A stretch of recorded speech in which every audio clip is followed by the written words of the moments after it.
How is everybody doing? And welcome here to another magical day here in Minecraft Walt Disney World. How's it going? And today we are going to be taking a look at an attraction that has a lot of history, a lot going on with this attraction. And this is an attraction that, for all intents purposes, this is the type of attraction that when you see and you think of Fantasyland and Walt Disney World, it's hard not to think of Winnie the Pooh.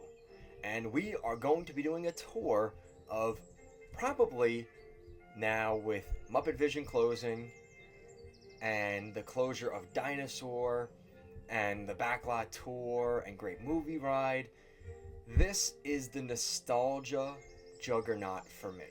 This attraction is my childhood in a nutshell. I would say the first 3 trips I came to Walt Disney World as a kid, it was all spent either here on Pooh's Thoughtful Spot, which was kind of a playground themed around Winnie the Pooh. Jumping on honey pots, moving fake imaginary honey pots around. We did all of that stuff when I was younger. And then, of course, the attraction, the Dark Ride, which opened in 1999 here in Magic Kingdom. Now, this attraction is a very interesting attraction for a lot of reasons. And like I said, there's a lot to kind of unpack because this was one of the first attractions that genuinely had hatred. And it's kind of interesting because today, I would say I'm the nostalgic that doesn't want the old things to close. Yet, when I was a kid, this attraction was so hated because of what it was replacing back in the late 90s. And to give you some context to that, on opening day of Walt Disney World in 1981, the attraction that used to be here was not Winnie the Pooh, believe it or not. The attraction was Mr. Toad's Wild Ride, which they also have in Disneyland. But this attraction, I don't know exactly the full story to why Michael Eisner and the Disney company decided to close that attraction. But what ended up happening, whatever the reason, Disney wanted to add Winnie the Pooh into Walt Disney World, and specifically into Magic Kingdom. And I would say, looking back, it was probably the right move for a multitude of reasons. But there was a lot of pushback. There was a lot of people that really wanted to save Mr. Toad, and there was a lot of things going on behind the scenes. People having protests in front of the attraction before it closed.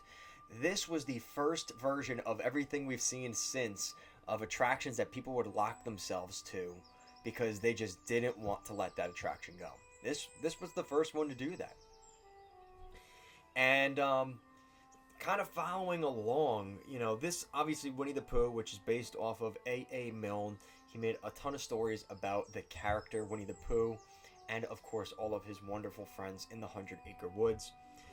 There are different types of the Many Adventures of Winnie the Pooh attraction, and to be honest with you, I would say all of them are better than this one, which, unfortunately, when you're the first to kind of open an attraction, that leaves room for everybody else after you, your predecessors, to kind of one-up you. And unfortunately, that's what's happened with the Many Adventures of Winnie the Pooh. This attraction is obviously in the Magic Kingdom. They have a version of it that's pretty similar in Disneyland. They also have one in Shanghai Disneyland and in Hong Kong Disneyland. And I think everyone's favorite is the Hong Kong Disneyland version. Because I believe that is called Pooh's Honey Hunt Adventure, or something like that. It's not called Many Adventures of Winnie the Pooh. It has a different name to it. And it's a very, very detailed attraction. It's one of the first trackless rides in the Disney parks. It ended up being a Winnie the Pooh attraction. And obviously Winnie the Pooh is a huge deal over there in Hong Kong. And that was the reason they decided to do that. Because there is a huge amount of popularity for Winnie the Pooh, especially in that area over there. So this area is in the Enchanted Forest of Fantasyland. It's now 25 years old. That, again, this is like, when you really think about it, this attraction opened on June 4th of 1999. Like, this thing's gonna turn 26 years old in June. Um, it's mind-boggling how things kind of develop over time. This attraction, I mean, we just talked about Seven Dwarfs Mine Train. It just hit its 11-year anniversary. And then we talk about this attraction that's going to be almost 30 years old before 2030. In the next 5 years, this thing is going to be 30 years old, which obviously does leave the kind of the question in the back of your mind. Is this an attraction Disney would ever consider replacing? Now, I think when you quickly answer that with, you look at this kind of merchandise area, I mean, that's kind of a huge reason they put Winnie the Pooh in here, was because of the merchandise opportunities. There are so many merchandise opportunities with Winnie the Pooh and all of the 100 Acre Good characters. 100 Acre Good. I'm thinking of the name of the place here. The 100 Acre Woods. All the characters from the 100 Acre Woods. There is so much money for Disney to make from these guys. It would take a lot for Disney to move on from Winnie the Pooh. But I would like to see them update the attraction and give us maybe a different story than what's already here. Maybe that's something Disney would play with in the future. But this is such an iconic attraction. I mean, I think everybody could tell you, you know, just the magnitude of what this attraction means to so many people, including myself growing up.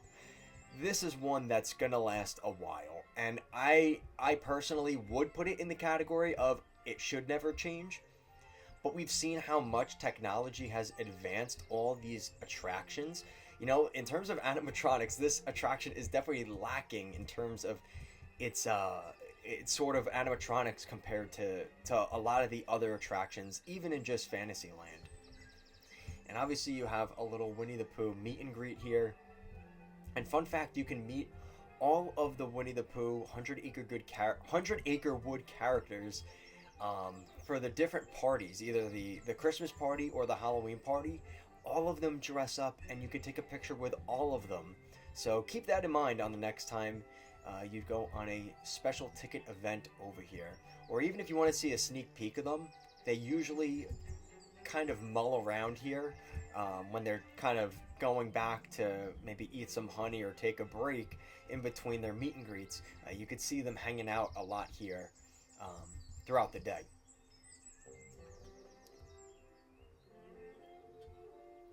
And yeah, I mean, that's pretty much it for this attraction. Like I said, I mean, this is one that obviously hits home for a lot of people like me. I really love this attraction, and it's definitely rooted in nostalgia. I'm not gonna be, you know, kind of dancing around that. Like the reality is, this is an attraction that it is so nostalgia driven, and I'm okay with that, because this is the type of attraction that it's just a classic Fantasyland dark ride. And as much as I love what they did with Seven Dwarfs Mine Train and going in a completely different direction, for Winnie the Pooh, this was doing Winnie the Pooh justice. This was the perfect attraction, and I love every single thing about it, honestly. It is perfect. So that's going to do it for today's video. Hopefully you guys enjoy the content. Hopefully you guys are enjoying these videos. I'm really enjoying going through Walt Disney World and kind of doing a tour just of what I know about all of these different attractions in Walt Disney World. And, you know, I like to, you know, I think the last person that did videos similar to this, it's been a long time since they've uploaded. And I think that to kind of continue the torch of maybe the newer generation that doesn't know the history of some of these attractions, or some of these attractions like Seven Dwarfs or Winnie the Pooh, where they didn't even get their own kind of, you know, spotlight.